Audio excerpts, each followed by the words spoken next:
بار ایسا ہوتا ہے انسان اپنے ماں باپ پہ ظلم کر بیٹھتا ہے، کئی بار انسان اپنی بیوی پہ ظلم کر بیٹھتا ہے، اپنے پڑوسیوں پہ ظلم کر بیٹھتا ہے، اپنے آپ پہ ظلم کر بیٹھتا ہے، اپنے قریبیوں پہ ظلم کر لیتا ہے، مدرسے اور مسجد کے ذمہ داروں پہ ظلم کر دیتا ہے، طرح طرح کے قسم کے ظلم انسان ڈھاتا رہتا ہے سماج اور معاشرے کے اندر۔ انسانوں کی آبادی میں رہتے ہیں، ایسا ممکن ہے کہ ہم اور آپ سے ظلم سرزد ہو جائے۔ اللہ تعالیٰ قرآن کریم میں بھی بار بار اپنے بندوں کو آگاہ فرماتا ہے، اے میرے بندوں کبھی بھی یہ مت سمجھنا کہ اللہ تعالیٰ تمہیں دیکھ نہیں رہا ہے، تمہاری چالوں کو دیکھ رہا ہے، تمہاری حرکتوں کو دیکھ رہا ہے، تمہارے ظلم کو بھی دیکھ رہا ہے۔ اور میرے نبی صلی اللہ علیہ وسلم تو ایمان والوں کو جھجھوڑتے ہوئے فرماتے ہیں، اے ایمان والوں اتقوا الظلم، تم ہمیشہ ظلم کرنے سے بچتے رہنا، فإن الظلم ظلمات یوم القیامہ، کیونکہ یہ ظلم کرنے والا انسان قیامت کے دن اندھیروں میں ہوگا۔ یہ ظلم اپنے آپ میں ایک ایسا پاپ ہے، ایک ایسا گناہ ہے جو انسان کو قیامت کے اندھیروں میں لے جا کر ڈال دے گا، ایسا اندھیرا ہوگا انسان کو اپنا ہاتھ بھی نظر نہ آئے گا۔ اللہ نے قرآن میں کئی جگہوں پہ اس بات کو بیان کیا ہے کہ انسان ایسے گناہوں کی وجہ سے پکڑا جائے گا تو اپنے ہی دانت سے اپنے ہاتھ کو کاٹ رہا ہوگا، اسے اپنا ہاتھ بھی نظر نہیں آئے گا، پل صراط پہ جائے گا، اتنا اندھیرا چھایا ہوا ہوگا کہ انسان پل صراط کو بھی پار نہیں کر پائے گا۔ مومن بندوں سے کہے گا، نیک لوگوں سے کہے گا، جو دنیا میں بے سہارا کمزور ہو، جو ستائے جا رہے تھے لیکن اللہ والے تھے، اللہ کے نیک بندے تھے، ان لوگوں سے کہے گا انظرونا نقتبس من نورکم، ذرا ٹھہر جاؤ، ذرا رک جاؤ، ہمیں اپنی روشنی دے دو۔ آج ہم کو ظلم کرنے کی وجہ سے، آج ہم کو بے ایمانی کرنے کی وجہ سے، منافقت کرنے کی وجہ سے آج اندھیروں میں آ گئے اور ہمیں پل صراط کو پار کرنا ہے، پل صراط کو پار نہیں کر پا رہے ہیں۔ اے مومنو، تم تو میرے پڑوسی تھے، تم تو میرے رشتہ دار تھے، تم تو ہمارے مسجد اور مدرسے کے استاد اور امام تھے، تم تو ہمارے سماج کے کمزور اور ہندے لوگ تھے، تمہارے خلاف چالیں چلی جا رہی تھی لیکن تم اللہ کی عبادت میں لگے تھے۔ انظرونا نقتبس من نورکم، ذرا ٹھہرو تو صحیح اور مجھے اپنی روشنی میں سے کچھ دے دو۔ اللہ نے قرآن میں فرمایا کہ اس وقت کسی کو ذرہ برابر کوئی روشنی نہ دی جائے گی۔ قیل ارجعوا وراءکم فالتمسوا نورا، ان سے کہا جائے گا جاؤ پلٹ کے پیچھے چلے جاؤ، اگر تمہارے بس کی بات ہے دوبارہ زندگی پانا چاہتے ہو، پا سکتے ہو تو جاؤ، دوبارہ تم دنیا میں پیدا ہو جاؤ اور ہماری طرح محنت کر کے آؤ، صبر کر کے آؤ، ایمان لے کے آؤ، نیک عمل لے کے آؤ، تم کو بھی پل صراط کے اوپر روشنی مل جائے گی، نور مل جائے گا۔ اللہ فرما رہا ہے یہی گفتگو چل رہی ہوگی کہ اللہ رب العالمین کی طرف سے دروازہ بند کر دیا جائے گا، یہ لوگ جو بے نور ہے، جو کہ تاریکی میں اندھیرے میں ہے، یہ جہنم کی کھائی میں گر جائیں گے اور نور والے روشنی والے وہ لوگ جنت کی طرف بڑھتے چلے جائیں گے۔ میرے نبی نے سچ فرمایا اتقوا الظلم فإن الظلم ظلمات یوم القیامہ، اے لوگوں ظلم کرنے سے بچو، کسی کو ستانے سے بچو، اللہ کے ساتھ ظلم نہ کرو، اپنی بیویوں کے ساتھ ظلم نہ کرو، اپنی اولاد کے ساتھ ظلم نہ کرو، اپنے ماں باپ کے ساتھ ظلم نہ کرو، اپنے رشتہ داروں کے ساتھ ظلم نہ کرو، اپنے محلے کے امام کے ساتھ ظلم نہ کرو، اپنے مدرسے کی اساتذہ کے اوپر ظلم نہ کرو، اپنے مؤذن پہ ظلم نہ کرو، اپنے سماج کے کمزور مسلمانوں پہ، کمزور انسانوں پہ ظلم نہ کرو، کیونکہ ظلم کرو گے کل قیامت کے دن تمہارے سامنے اندھیرا ہی اندھیرا ہوگا، پھر تم روشنی مانگتے پھرو گے، کوئی تمہیں تو روشنی دینے والا نہیں ہوگا۔ ظلم کرنے والا انسان کل پریشان حال ہوگا۔ میں نے کہا کہ ظلم کی تین قسمیں، لمٹ کراس کر جانا، آدمی کہاں کہاں لمٹ کراس کر جاتا ہے۔ سب سے پہلے دیکھیے اللہ کے معاملے میں، اللہ نے ہمیں کس لیے پیدا کیا؟ اللہ نے ہمیں پیدا اس لیے کیا ہے تاکہ ہم سب اللہ وحدہ لا شریک کی عبادت کریں۔ وما خلقت الجن والانس الا لیعبدون، اللہ فرما رہا ہے دانوں اور مانوں کو میں نے اسی لیے پیدا کیا کہ وہ میری اپاسنا کرے، انسان اور جنات کو میں نے اس لیے پیدا کیا کہ وہ میری عبادت کرے اور صرف میری عبادت کرے، میرے علاوہ کسی اور کی عبادت نہ کرے۔ یہ ہم اور آپ کے اوپر حق ہے اللہ رب العالمین کا، یہ ہمارا فریضہ ہے کہ اللہ کی عبادت کریں۔ اگر ہم اللہ کی عبادت نہیں کرتے تو اللہ کے حقوق میں ہم ظلم کر رہے ہیں۔ اگر ہم اللہ کو چھوڑ کر دوسرے کی عبادت کر رہے ہیں تو ہم ظلم کر رہے ہیں، اور یہ اس روح زمین کا سب سے بڑا ظلم ہے۔ قرآن اٹھاؤ، سورہ لقمان اٹھاؤ، اللہ رب العالمین نے لقمان حکیم کی زبان سے قرآن کا فیصلہ سنایا. ایک اللہ کا بندہ اپنے بیٹے سے کہہ رہا ہے یا بنیا لا تشرک باللہ ان الشرک لظلم عظیم. اے میرے پیارے بیٹے، قرآن سے سیکھو کیسے اپنے بچوں کو سمجھایا جائے. آج ہم میں سے اکثر ماں باپ ایسے ہیں کہ اچھی بات بھی اپنے بچوں کو سمجھاتے ہیں تو ہمارا لہجہ اتنا خراب ہوتا ہے کہ بچہ بدک جاتا ہے. قرآن سکھا رہا ہے یا بنیا، اے میرے پیارے بیٹے. کیا پیارا لہجہ ہے. اے میرے پیارے بیٹے، اے میرے پیارے بیٹے، لا تشرک باللہ، اللہ کے ساتھ کسی کو شریک نہ ٹھہرانا. ان الشرک لظلم عظیم، کیونکہ اللہ رب العالمین کے ساتھ کسی کو ساجی و شریک ٹھہرانا یہ سب سے بڑا ظلم ہے. اللہ کی عبادت نہ کرنا ظلم ہے، اللہ کی عبادت میں کسی کو شامل کرنا یہ بھی ظلم ہے جس کو ہم شرک کہتے ہیں. آخر کیسے؟ اللہ کا حق ہے کہ اس کی عبادت کی جائے، آپ نے وہ حق چھینا، کسی پتھر کو دے دیا، کسی پیڑ کو دے دیا، کسی قبر والے کو دے دیا، کسی ولی کو دے دیا، کسی فرشتوں کو دے دیا، کسی نبی کو دے دیا. آپ نے حق اٹھا کر کسی اور کو دے دیا، یہی تو ظلم ہے. وضع الشیء فی غیر محلہ، کسی چیز کو اٹھا کر کہیں اور رکھ دینا یہ ظلم کہلاتا ہے. اسی لیے قرآن کریم فیصلہ کرتا ہے، اللہ رب العالمین تو ٹوک فیصلہ کرتے ہوئے اعلان کرتے ہوئے فرماتا ہے ان اللہ لا یغفر ان یشرک بہ ویغفر ما دون ذلک لمن یشاء. اللہ رب العالمین اللہ وحدہ لا شریک شرک کو معاف نہیں فرمائے گا، اور شرک کے ہم وزن ہم پلہ جو گناہ ہیں انہیں بھی اللہ معاف نہیں فرمائے گا. اللہ کفر کو معاف نہیں کرے گا، اللہ نفاق اعتقادی کو معاف نہیں کرے گا، اللہ شرک اکبر کو معاف نہیں فرمائے گا. اور ویغفر ما دون ذلک لمن یشاء، اور اس کے علاوہ جو بھی گناہ ہے اللہ اگر چاہے گا تو معاف کر دے گا. قرآن کو صاف فرما رہا ہے کہ شرک یہ دنیا کا سب سے بڑا ظلم ہے. اگر آپ اسی معنی میں دنیا کو دیکھ لیجئے، آج دنیا میں ظلم کتنے اعلیٰ پیمانے پہ ہو رہا ہے. 7.5 ارب کی آبادی اس دنیا میں انسانوں کی ہے، اور جناتوں کی کتنی آبادی ہے ہمیں اور آپ کو معلوم نہیں ہے. لیکن میرے بھائیوں اگر سروے کیا جائے تو آدھی دنیا سے زیادہ تقریباً 70% دنیا کے انسان آج اس معاملے میں ظالم ٹھہریں گے، یعنی اللہ تعالیٰ کی عبادت میں کسی کو ساجی و شریک ٹھہرا. جبکہ ہم اور آپ جس ملک بھارت میں رہتے ہیں، اپنے بھارتیہ بھائیوں کی دھارمک کتابوں میں بھی دیکھتے ہیں کہ ان کو بھی اس ظلم سے روکا گیا. ان کی کتابوں کے اندر انڈھاتما پرویشن کی یو سمبھوتی مپاستے تتو بھویوں جیومتے تمو سمبھوتی یارتھا. صاف تو ٹوک لکھا گیا ہے کہ اگر کوئی شخص کسی پیڑ کی، کسی پتھر کی، کسی ندی کی اور کسی آکاش کی، کسی دھرتی کی پوجا پاٹ کرتا ہے تو اندھکار میں گیا، وہ گناہوں میں گیا، وہ گمراہ ہو گیا ہے. اور اگر کوئی شخص پیڑ سے بنی ہوئی مورتی، پتھر سے بنی ہوئی مورتی، مٹی سے بنی ہوئی مورتی یا پراکرتک چیزوں سے بنی ہوئی کسی اور وستو کی پوجا کرتا ہے تو وہ بھی اندھکار میں گیا. یہ اللہ نے جو قرآن میں بیان کیا تھا اسی کو یجروید کے اندر بیان کر دیا گیا ہے. میرے بھارتیہ بھائیوں کو بھی یہ سندیش ملنا چاہیے کہ آپ کی دھارمک کتاب بھی کہتی ہے کہ آپ یہ اتیاچار نہ کرو، یہ ظلم نہ کرو. یہ سب سے بڑا ظلم ہے کہ تم اللہ رب العالمین کے ساتھ شرک کرتے. اور جو بھی بندہ یہ ظلم کرے گا اس کو کبھی بھی اللہ معاف نہیں فرمائے گا. اللہ نے فرما دیا، اپنا فیصلہ سنا دیا، انہو من یشرک باللہ فقد حرم اللہ علیہ الجنہ. جو بھی اللہ رب العالمین کے ساتھ یہ والا ظلم کرے گا، شرک کرے گا، اللہ اس کے اوپر جنت کو حرام قرار دے گا، اور اللہ تعالیٰ اس کو جہنم میں ڈال دے گا، اور جہنمیوں کے لیے کوئی مددگار نہ ہوگا.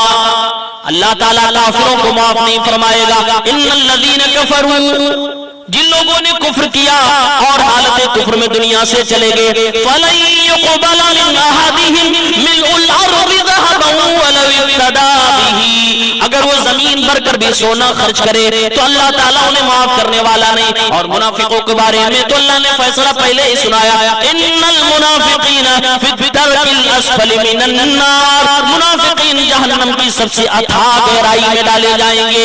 یہ ظلم کرنے والے لوگ ہیں جو اللہ کے حقوق میں ظلم کر رہے ہیں. یہ ظلم کی پہلی قسم ہوئی کہ اللہ کی عبادت میں کسی کو ساجی و شریک ٹھہرایا جائے. یہ اس دھرتی کا، اس کائنات کے، اس برہمانڈ کا سب سے بڑا ظلم.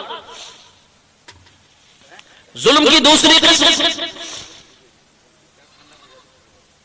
ایک انسان دوسرے انسان پہ کرے، ایک انسان جانور پہ کر جائے، اسلام اس ظلم کے بھی خلاف اور سختی سے ہر طرح کے ظلم کا رد کرتا ہے ہمارا دین۔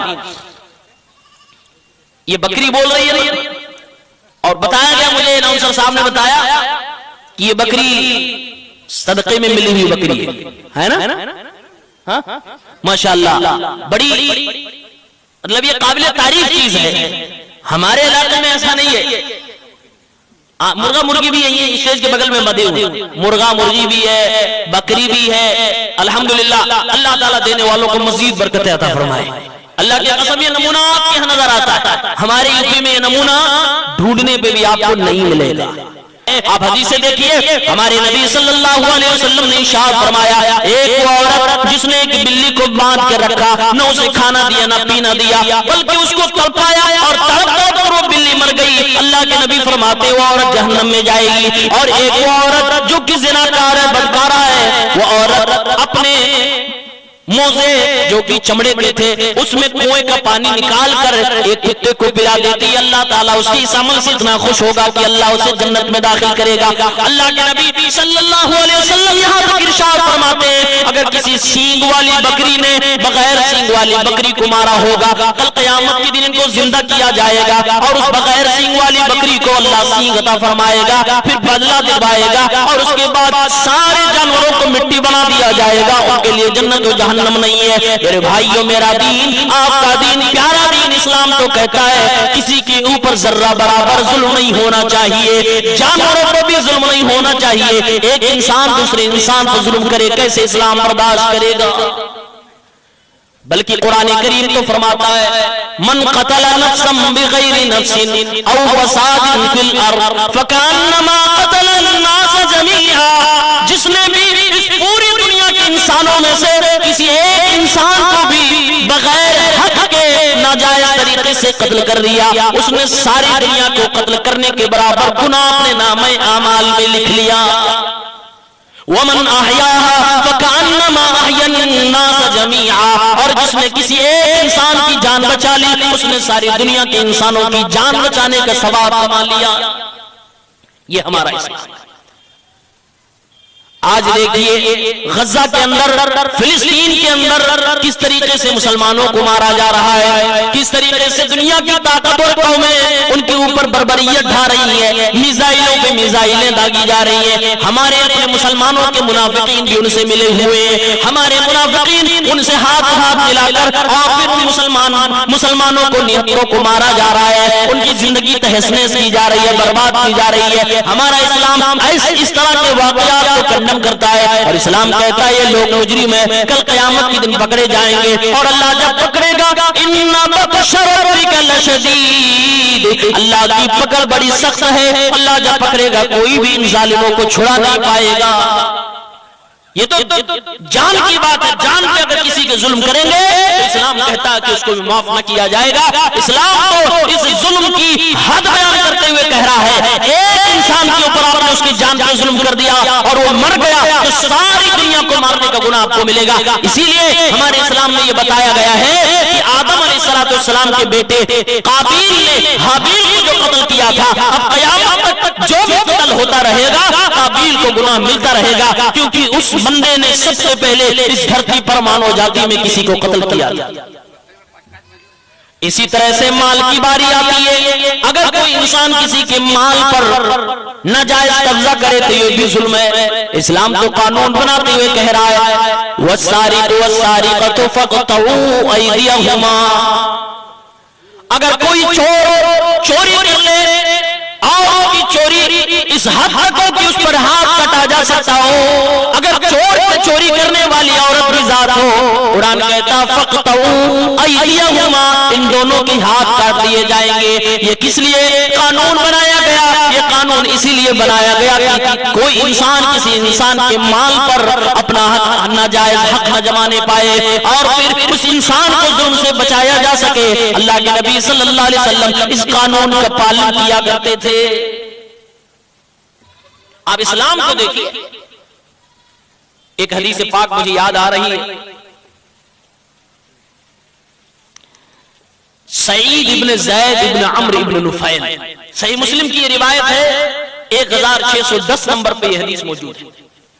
سعید ابن زید ایک سیدھے سادے شریف آدمی تھے، ایک عورت سے ان کا مقدمہ چالو ہو گیا، اروا نامی عورت تھی، زمین کو لے کر گھر کو لے کر مقدمہ چالو ہو گیا۔ وہ عورت کہتی تھی میری زمین ہے، یہ سعید کہتا تھا میری زمین ہے، لیکن عورت مزید تھی کہ نہیں میری زمین ہے، اور ناجائز قبضہ عورت کر رہی تھی۔ حقیقت میں حضرت سعید یہ حق بجانب تھے اور یہ عورت ظلم کر رہی تھی اور ظالمانہ طریقے سے وہ زمین پر ناجائز قبضہ کر رہی تھی، جیسا کہ آج کے زمانے میں ہوتا ہے۔ بہت سارے لوگ جن کا تھانے میں کچہری کے اندر سیٹنگ ہوتی ہے اور اس سیٹنگ کے بل پہ اپنے گاؤں اور محلے میں تباہی مچائے رہتے ہیں، شیطانی کرتے رہتے ہیں، لوگوں پر دھوس جماتے ہیں اور ناجائز کا گیم اور کھیل کھیلتے رہتے ہیں۔ ایسے لوگ آنکھ کھول کر یہ حدیث پاک سنے، اس عورت نے اپنا حق بنایا اور جمایا، کہا یہ میری زمین ہے، میرا گھر ہے۔ حضرت سعید نے کہا دعوہا، یہ عورت اگر یہ ضد کر رہی ہے کہ میری زمین ہے تو اس کو اس کے حالت پہ چھوڑ دو۔ میں نے تو اللہ کے نبی صلی اللہ علیہ وسلم کی حدیث سنی ہے، من اخذ شبرا من الارض ظلما طوقه یوم القیامۃ من 7 اراضین، کہ جس نے بھی کسی انسان کی زمین ناجائز طریقے سے ظلم کر کے، اتیاچار کر کے، کوٹ کچہری کے بل پر یا اپنی سیٹنگ کے بل پر ہتھیار قبضہ کر لیا، قیامت کے دن وہ زمین اس کے گلے میں طوق بنا کر ڈال دی جائے گی اور 7 زمینوں کے برابر کا طوق بنا کر اس کے گلے میں ڈالا جائے گا۔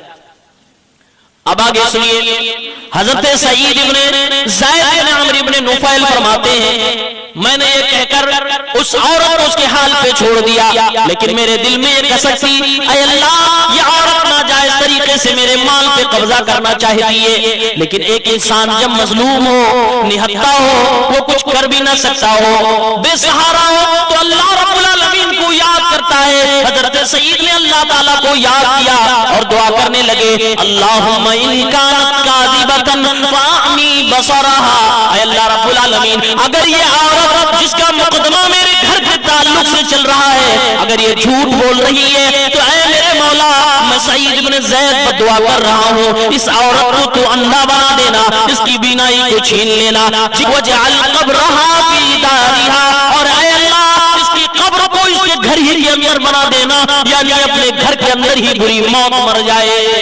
حضرت سعید بن زید نے یہ بد دعا کر دی۔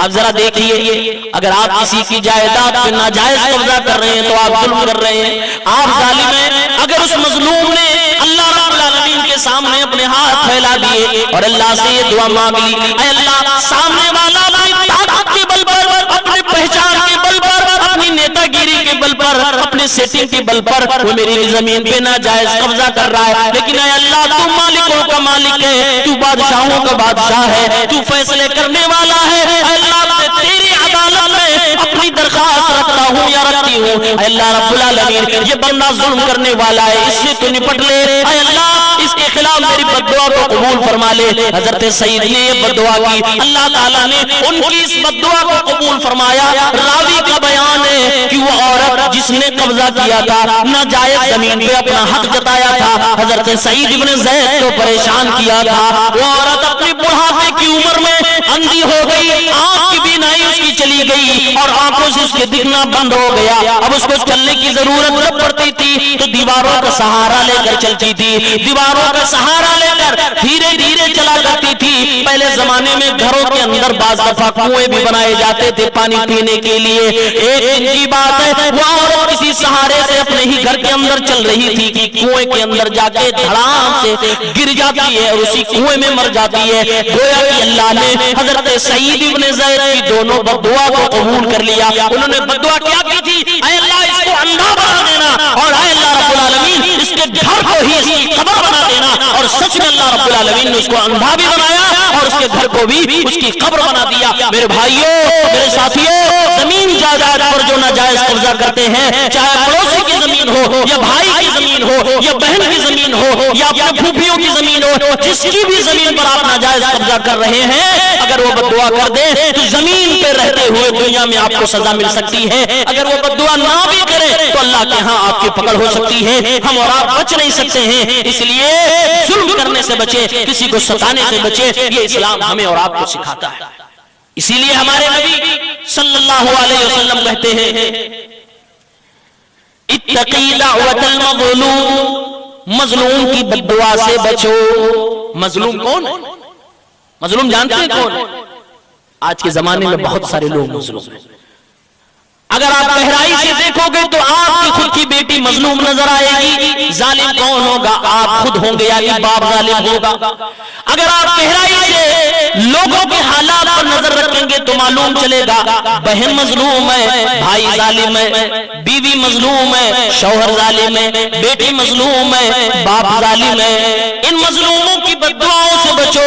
اللہ کے نبی فرماتے ہیں فَإِنَّهُ لَيْسَ بَيْنَهُ وَبَيْنَ اللَّهِ حِجَابٌ، کیونکہ ایک مظلوم، ایک ستائے ہوئے اور اللہ رب العالمین کے درمیان کوئی پردہ نہیں ہوتا ہے۔ ادھر مظلوم کی زبان سے بد دعا نکلتی ہے، ادھر اللہ رب العالمین ان کی بد دعاؤں کو قبول کرتا اور اپنا فیصلہ زمین پہ نافذ کر دیتا ہے۔ اسی لیے ہمارے نبی صلی اللہ علیہ وسلم فرماتے ہیں میرے بھائیوں، یہ عمل کرنے کی چیز ہے، ہمیں آپ کو غور کرنے کی چیز ہے۔ اللہ کے نبی کو واضح فرمان صحیح بخاری کے اندر لکھا ہوا ہے من كانت عنده مظلمة لأخيه من عرضه او من شيء،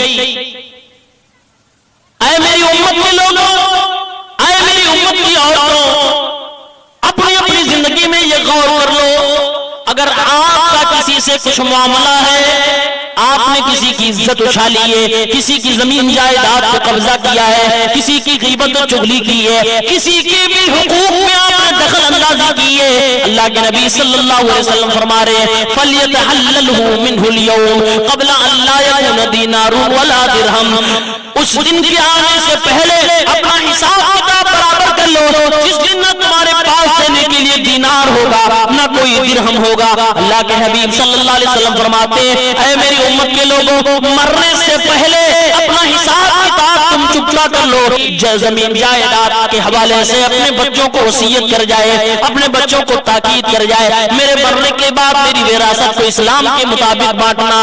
اگر بھائی نے اپنی بہن کے اوپر ظلم کر رکھا ہے تو بھائی اپنی بہن کو وہ حق دے دے۔ اسی طریقے سے جو بھی جہاں بھی جس طریقے سے بھی ظلم کر رہا ہے وہ اپنے ظلم سے باز آ جائے، توبہ کر لے، معافی مانگ لے، کسی کی غیبت کی ہے، چغلی کی ہے تو معافی مانگ لے۔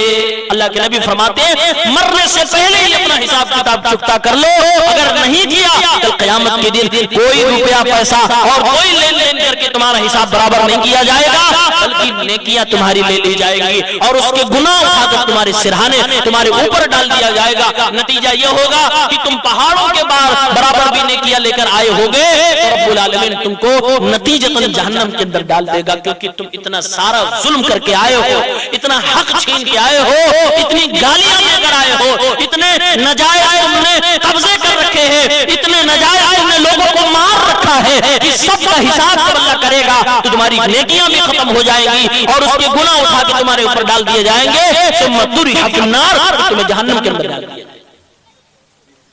اسی لیے ہمارے نبی صلی اللہ علیہ وسلم فرماتے کہ مرنے سے پہلے اپنا حساب کتاب چکتا کر لو۔ اچھا بتاؤ کیا ہمارے نبی صلی اللہ علیہ وسلم نے بھی اپنی زندگی میں کسی کو کوئی تکلیف دی تھی؟ نہیں دیا۔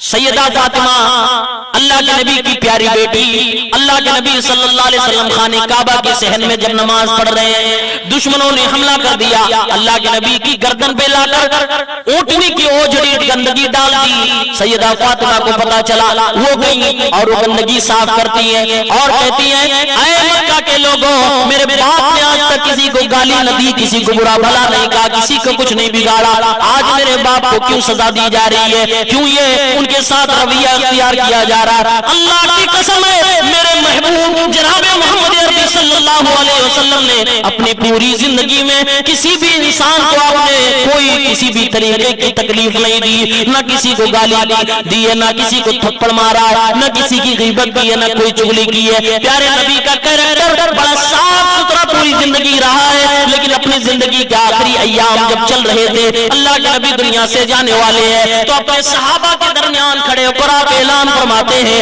او میرے صحابہ کرام, میں تمہارے درمیان زندہ رہا, اتنی سالوں تک میں تمہارے درمیان زندگی گزارتا رہا, ہو سکتا ہے انسان ہونے کی وجہ سے میری طرف سے کسی کو کوئی تکلیف پہنچ چکی ہو, کوئی کسی کو درد ہو گیا ہو, میری کسی بات سے کسی کو تکلیف ہو گئی ہو. اگر کوئی بدلہ لینا چاہتا ہے تو محمد الرسول اللہ صلی اللہ علیہ وسلم سے بدلہ لے لے, کل قیامت کے دن میں کسی کو بدلہ دینے کے لائق نہیں رہوں گا. یعنی کہ دنیا میں اگر کوئی اپنا بدلہ لینا چاہتا ہے تو بدلہ لے لے.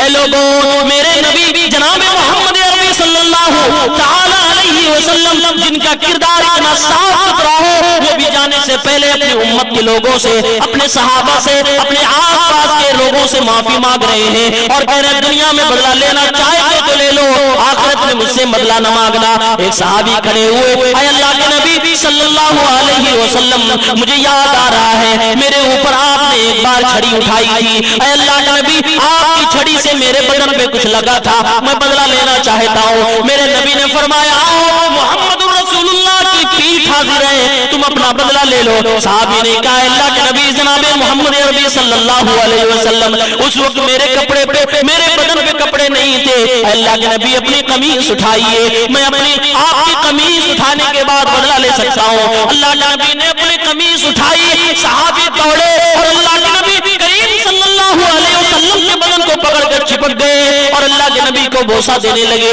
اللہ کے نبی نے فرمایا او میرے صحابی, یہ کیا تم کر رہے ہو؟ کہنے لگے او اللہ کے نبی صلی اللہ علیہ وسلم, آپ سے کسی کو تکلیف کیسے ہو سکتی ہے؟ مجھے کسی طرح کی کسی چیز سے تکلیف نہیں ہوئی تھی, میں آپ کے جسم اطہر کو بوسہ دینا چاہتا تھا, آپ کے بدن سے چمٹنا چاہتا تھا. جب آپ نے یہ اعلان فرمایا کہ جس کو بھی میرے ذریعے سے کوئی تکلیف پہنچی ہو تو آئے محمد رسول اللہ سے بدلہ لے لے, میں نے موقع کو غنیمت سمجھا اور آپ نے لیے اس موقع کو استعمال کیا اور آپ کے بدن سے میں چمٹ گیا. میرے بھائیوں, میرے ساتھیوں, اللہ کے نبی کے کردار کو دیکھو. آج ہم اپنی زندگی میں دیکھیں, ہم اپنے گھر ہی میں نہ جانے کتنے ظلم کیے بیٹھے ہیں, بیویوں پہ ظلم کیے بیٹھے ہیں, بہنوں پہ ظلم کیے بیٹھے ہیں, ماں پہ ظلم کیے بیٹھے ہیں, پڑوسیوں پہ ظلم کیے بیٹھے ہیں, چھوٹے بھائیوں پہ ظلم کیے بیٹھے ہیں. زندگی میں دنیا میں جیتے جی ان سب سے معافی تلافی کروا لو, جس کا جو لینا دینا وہ ختم کر دو, ورنہ کل قیامت کے دن آپ کے پاس سوائے نیکیوں کے کچھ بھی نہ باقی بچے گا جو آپ دے سکو گے. اور نیکیاں قیامت کے دن اگر دے دیں گے تو پھر جہنم کا ٹھکانہ بن جائے گا. لہذا جہنم سے بچنا چاہتے ہیں تو اللہ رب العالمین کی اس نصیحت پر, میرے نبی کی اس طرح سے زندگی پہ عمل کر لیں اور جیتے جی اپنے دنیا کے لوگوں سے حساب کتاب برابر کر لیں. یہ ہمارا دین فرما رہا ہے, یہ ہمارا اسلام کہتا ہے. یہ ظلم کی دوسری قسم ہے کہ ایک انسان دوسرے انسان کو ظلم کرے. ظلم کی ایک تیسری قسم میں نے کہا کہ ایک انسان اپنے آپ پر ظلم کر لیتا ہے. آپ میں سے کیا کوئی ایسا ہے جو اپنے آپ پہ ظلم کرتا ہے؟ آپ اگر جانتے بھی ہوں گے تو انہی لوگوں کو جانتے ہوں گے جو آتم ہتیا کر لیتے ہیں, سوسائڈ کر لیتے ہیں, خودکشی کر لیتے ہیں. اور کچھ پاگل دیوانے نوجوانوں کو جانتے ہوں گے جو کسی ناجائز محبت میں اپنی نسلوں کو کاٹ لیتے ہیں. یہ اپنے آپ پر ظلم ہے, بلا شک و شبہ ظلم ہے. اللہ نے ہمیں اختیار نہیں دیا, یا آپ کو اللہ نے اختیار نہیں دیا کہ آپ اپنی جان اپنے ہاتھ سے لے لیں. یہ جان جو ہمارے اندر ہے یہ اللہ کی دی ہوئی امانت ہے, اس کو ہم اپنے آپ سے نہیں لے سکتے. اس لیے حرام قرار دیا گیا ہے اسلام کے اندر کی کوئی انسان خودکشی کرے, آتم ہتیا کرے, سوسائڈ کرے. بلکہ ہمارے نبی کی صحیح حدیث بخاری شریف میں موجود ہے, جس نے بھی اپنے آپ کو کسی چیز سے قتل کیا، زہر کھا کے اپنے آپ کو مارا ہو، یا گاڑی چلا کے جان بوجھ کے ایکسیڈنٹ کیا ہو، گھر سے کود گیا، چھت سے کود گیا ہو، سمندر میں کود گیا ہو، اور کسی بھی طریقے سے اپنے آپ کو مار ڈالا ہو، تو قیامت کے دن اس کو سزا اسی طریقے سے ملنے والی ہے، اس نے حرام موت پائی ہے۔ لیکن اپنے آپ پر ظلم کرنے کا مطلب جو میں بتانا چاہتا ہوں وہ یہ ہے کہ اے اللہ کے بندو، تم اپنے آپ کو جنت کے لائق بناؤ، جہنم کے لائق نہ بناؤ، یعنی کہ تم گناہ نہ کرو، اللہ تعالیٰ کی نافرمانی نہ کرو۔ یاد کرو قرآن کریم کی آیت جس میں اللہ تعالیٰ نے حضرت آدم اور ان کی بیوی حضرت حوا علیہ السلام کو جنت میں جمع کرنے کے بعد، جنت میں ڈالنے کے بعد فرمایا وَلَا تَقْرَبَا هَٰذِهِ الشَّجَرَةَ فَتَكُونَا مِنَ الظَّالِمِينَ۔ اے میرے بندے آدم، اے میری بندی حوا، یہ جنت ہے، جنت کی نعمتیں تمہارے لیے، یہ جنت کی بلڈنگیں تمہارے لیے، یہ جنت کے خزانے تمہارے لیے، جنت کے پھل فروٹ تمہارے لیے، لیکن جنت کے اندر یہ ایسا درخت ہے، اس درخت کے قریب نہ جانا، اگر تم دونوں چلے گئے فَتَكُونَا مِنَ الظَّالِمِينَ، تو تم دونوں ظلم کرنے والے ہو جاؤ گے، ظالموں میں سے شمار کیے جاؤ گے۔ اس درخت کا پھل اگر کھایا تو ظالم ہو جاؤ، کیا مطلب؟ اللہ نے جس درخت کا پھل کھانے سے منع فرمایا، اگر اس درخت کا پھل کھا لے تو قرآن کہتا ہے تم ظلم کرنے والے ہو، یعنی تم اللہ کی نافرمانی کر چکے ہوگے، اور اللہ کی نافرمانی کے ذریعے سے تم جہنم میں جانے کے اہل ہو جاؤ گے، مستحق ہو جاؤ گے، اور جہنم میں جاؤ گے تمہارا بدن جلے گا۔ لہذا تم اپنے آپ پہ ظلم کر رہے ہو، گناہ کر کے اپنے آپ کو جہنم کے حوالے کر رہے ہو۔ گناہ کرنا بھی ایک طرح کا ظلم ہے، اسی لیے قرآن جب ہم پڑھتے ہیں آدم علیہ السلام سے جب یہ غلطی ہو گئی، اس درخت کے پھل کو کھا لیا، انہوں نے جب اللہ سے دعا مانگی ربنا ظلمنا انفسنا وان لم تغفر لنا وترحمنا لنكونن من الخاسرین۔ اے اللہ رب العالمین، ہم نے اپنے اوپر ظلم کر لیا۔ آدم علیہ السلام نے کون سا ظلم کیا تھا؟ یہی نا کہ اس درخت کا پھل کھا لیا تھا۔ اے اللہ، ہم نے اپنے اوپر ظلم کر لیا۔ اے رب العالمین، میں آدم اور میری بیوی حوا دونوں نے اپنے اوپر ظلم کر لیا، اگر تو معاف نہیں کرے گا، اگر تو ہم پہ رحم نہیں فرمائے گا تو اے اللہ ہم ظالموں میں سے ہو جائیں گے۔ اللہ نے معاف فرما دیا، حضرت آدم کو معاف کر دیا، حضرت حوا علیہ السلام کو معاف کر دیا۔ تو گناہ کرنا بھی ایک طرح کا ظلم۔ ایک اور نبی دیکھیے، حضرت یونس علیہ السلام، وہ مچھلی والے نبی۔ آپ کیا مچھلی بہت کھائی جاتی ہے الحمدللہ، ڈیلی؟ سبحان اللہ، اسی کا ہدیہ بھی لگتی ہے، سبحان اللہ۔ اچھا یہی لگتی ہے؟ اللہ اکبر، اللہ اکبر۔ یہ مچھلی کی منڈی میں آپ لوگ الحمدللہ تقریر سماعت کر رہے ہیں، لیکن ماحول سناٹے والا ہے، خاموشی سے آپ لوگ سن رہے ہیں۔ مچھلی کا بازار نہیں، بازار میں بڑی آوازیں ہوتی ہیں، عجیب و غریب آواز۔ اللہ تعالیٰ آپ سب کو مچھلی کے ناشتے سے جنت کے اندر استقبال فرمائے، ہم سب کو اللہ تعالیٰ جنت کے اندر جمع فرمائے اور مچھلیاں کھلائے، طرح طرح کے پرندوں کے گوشت کھلائے۔ اللہ تعالیٰ ہم سب کو جنت میں جمع فرمائے، بولو آمین آمین۔ آدم علیہ السلام نے غلطی کی، اس کو ظلم سے تعبیر کیا گیا قرآن میں۔ ایک نبی ہے حضرت یونس، ان کو مچھلی والا نبی کہا گیا ہے، ذنون۔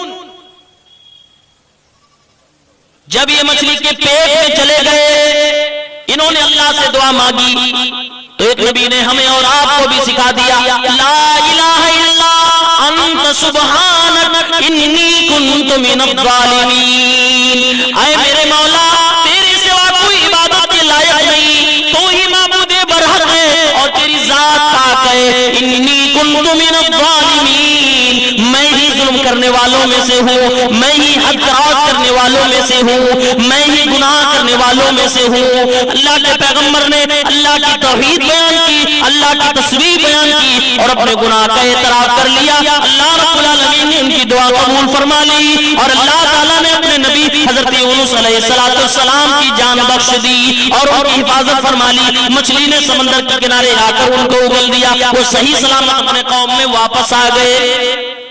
آپ نے دیکھا حضرت یونس نے بھی جب دعا کی، انہوں نے کون سا ظلم کیا تھا؟ کوئی ظلم نہیں، بس ان سے ایک غلطی ہو گئی تھی جو قرآن کریم کے اندر اللہ رب العالمین نے منشن کیا، اپنے قوم سے ناراض ہو